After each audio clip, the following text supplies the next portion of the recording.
Bonjour à toutes et à tous, j'espère que vous vous portez bien, que vous êtes serein pour préparer ces fêtes de fin d'année. Une période de trêve, en principe, nous sommes en guerre, donc nous avons besoin de trêve. Une période normalement de sérénité, une période de paix. C'est tout le mal que je vous souhaite. Et que vous soyez le plus possible réunis les uns les autres, en fonction encore une fois de ce qui est possible de faire. N'ayez surtout pas peur.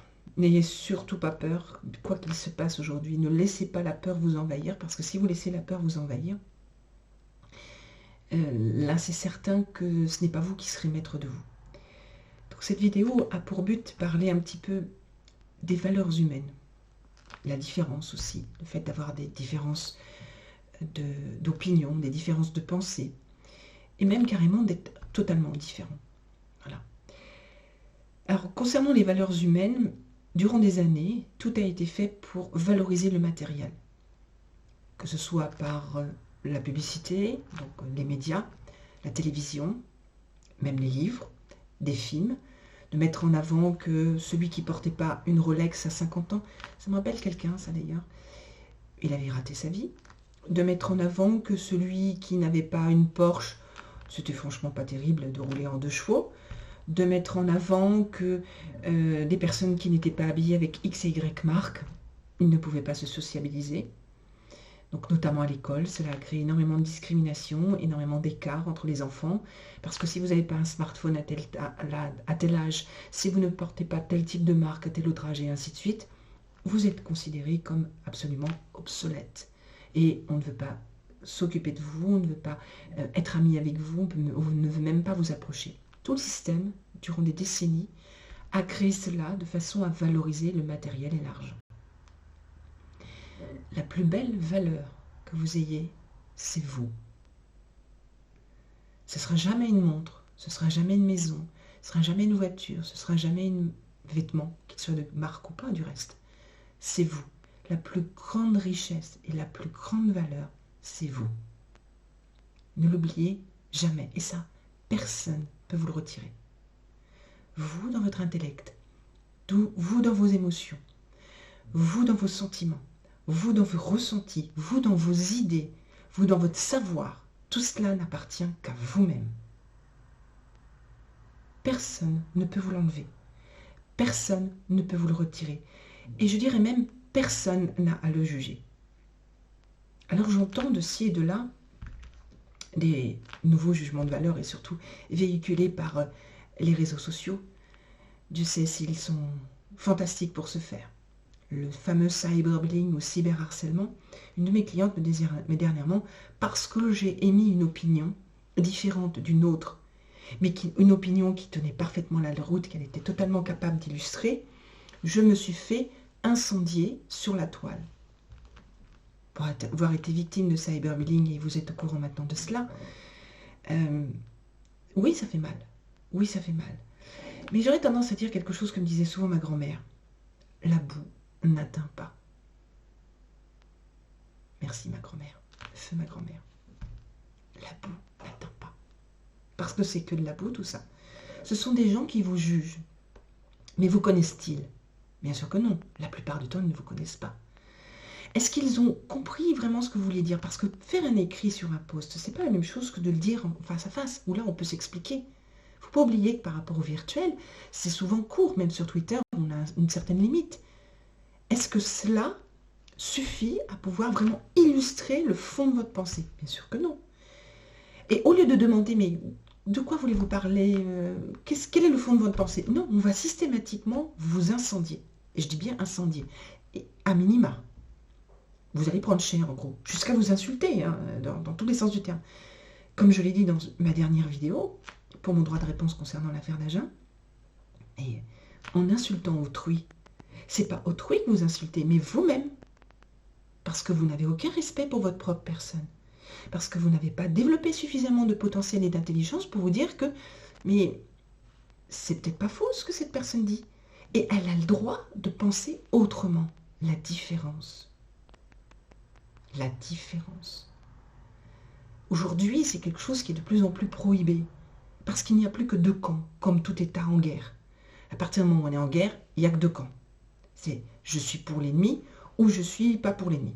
Et des deux côtés, chacun considère que l'autre est un ennemi. Ça marche comme ça. Une fois que la guerre sera finie, d'autres camps renaîtront, d'autres mouvements, des idées, peut-être des partis politiques, je ne sais pas. Le monde change tellement que je pense que demain, ce sera complètement différent. Comment ça, j'en sais rien. Toujours est-il, aujourd'hui, il n'y a que deux camps. Donc, il y a deux façons de penser, pour ainsi dire. C'est, vous êtes pour ou contre. Bon, principe même de la guerre, puisque nous sommes en guerre. Très bien. Mais les personnes, qu'elles soient pour ou contre, ne peuvent pas être ni blancs ni noirs. Il y a forcément un ensemble d'éléments, de facteurs et de critères qui font que leurs propos ne sont pas totalement faux. Ils ne peuvent l'être. Et ce n'est pas parce qu'une personne vit autrement ou fait autrement, ou qu'elle ne vous plaît pas de faciès, que c'est une personne mauvaise. On nous a tellement conditionnés pendant X années à ce qu'il faut que ce soit parfait dans les magazines, tel poids, telle couleur de cheveux, telle coupe de cheveux, tel type de vêtements, aller dans telle école pour avoir tel diplôme et ainsi de suite. Tout ranger bien dans des cases, il faut bien suivre le moule, parce que si vous ne le suivez pas, vous êtes écarté. À faire des différences énormes, où il y a des gens qui ne sont absolument pas diplômés, qui sont extrêmement brillants. Et à contrario, ceux qui sont bardés de diplômes, on se demande s'ils sont capables de réfléchir, simplement réfléchir, à défaut d'aimer.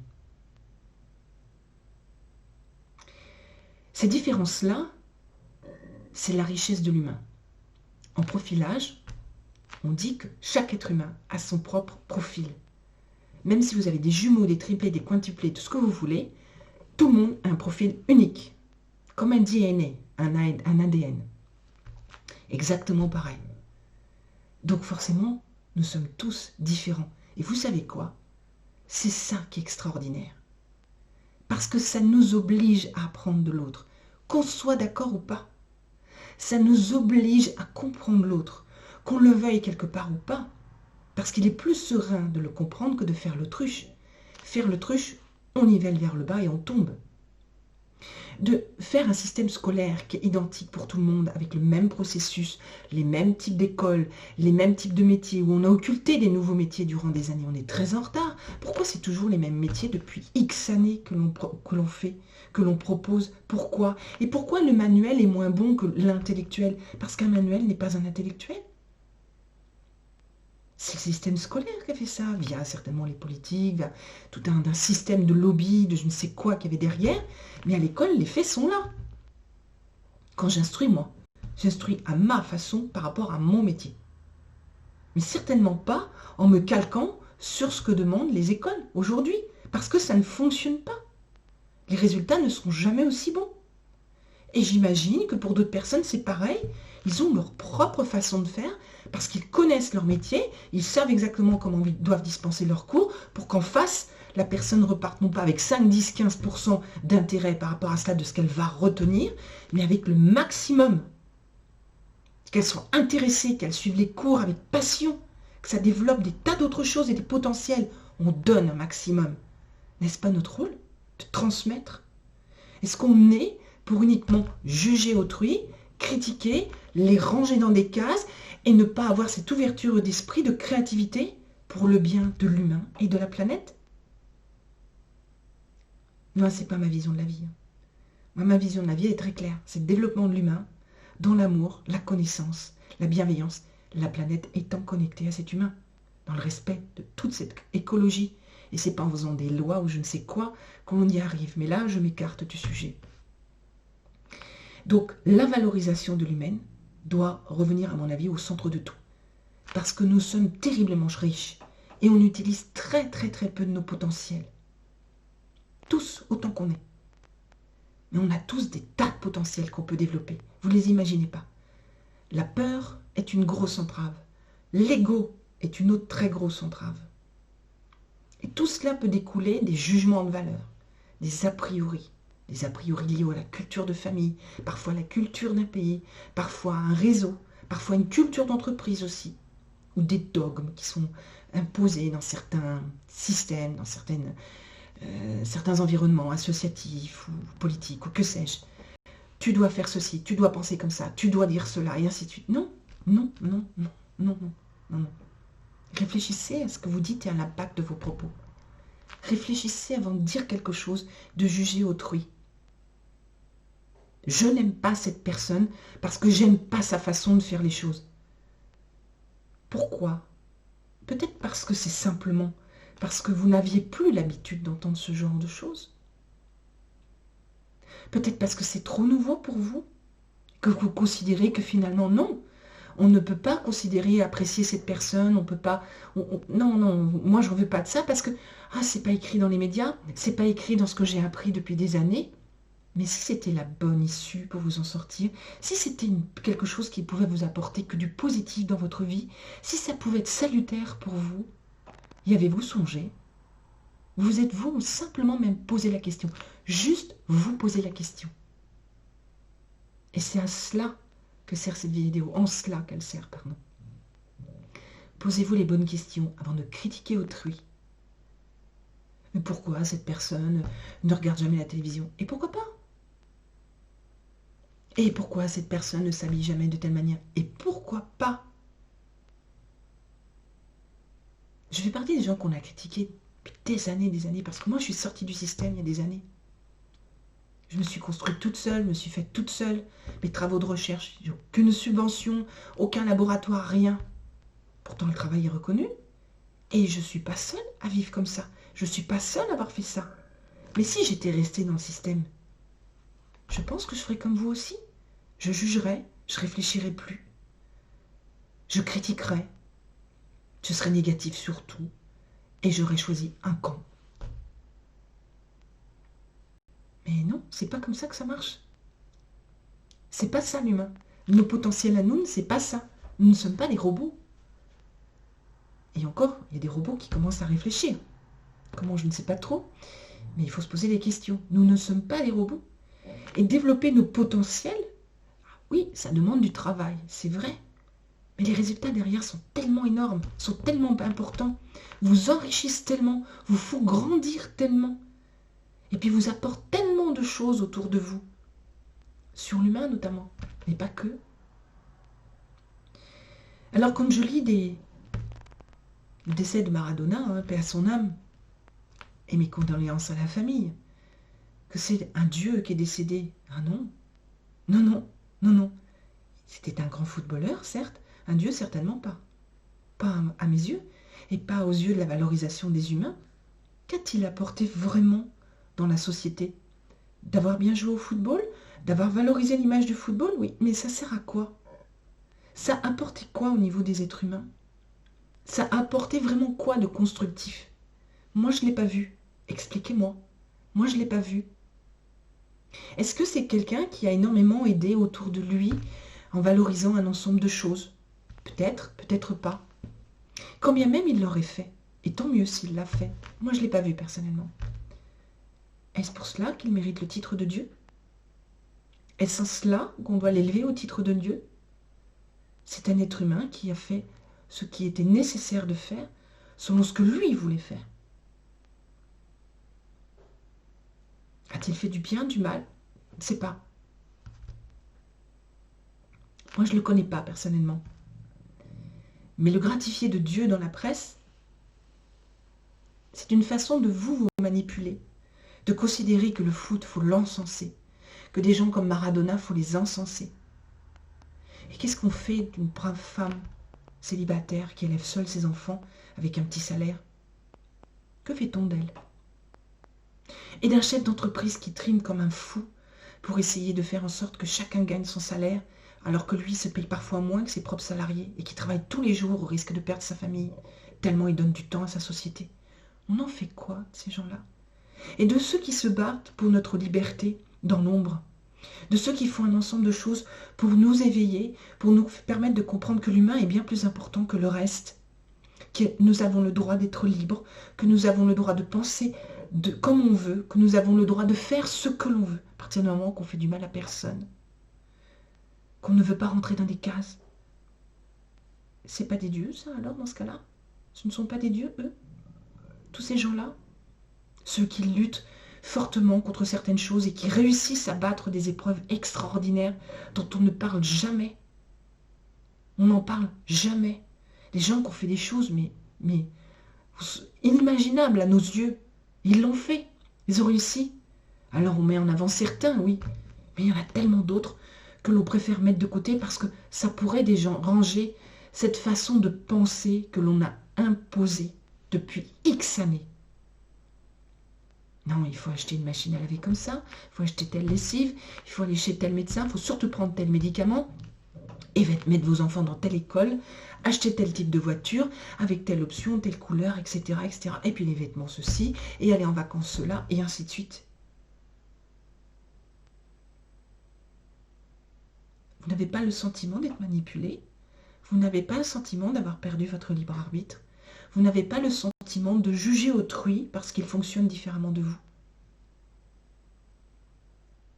Vous ne croyez pas, quelque part, que ces personnes peuvent aussi avoir raison et quand bien même que cela vous déplaise, qu'elles aient le droit de faire ce qu'elles veulent, elles ne vous font aucun mal.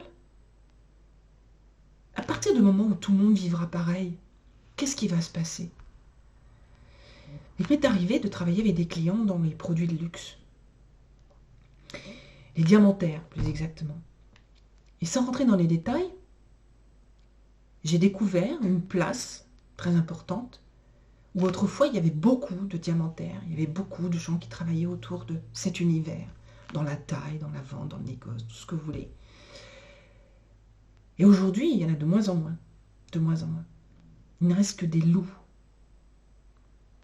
Quand il reste que des loups, qu'est-ce qui se passe? Ils sont obligés de se manger entre eux. Il faut qu'ils se mangent entre eux.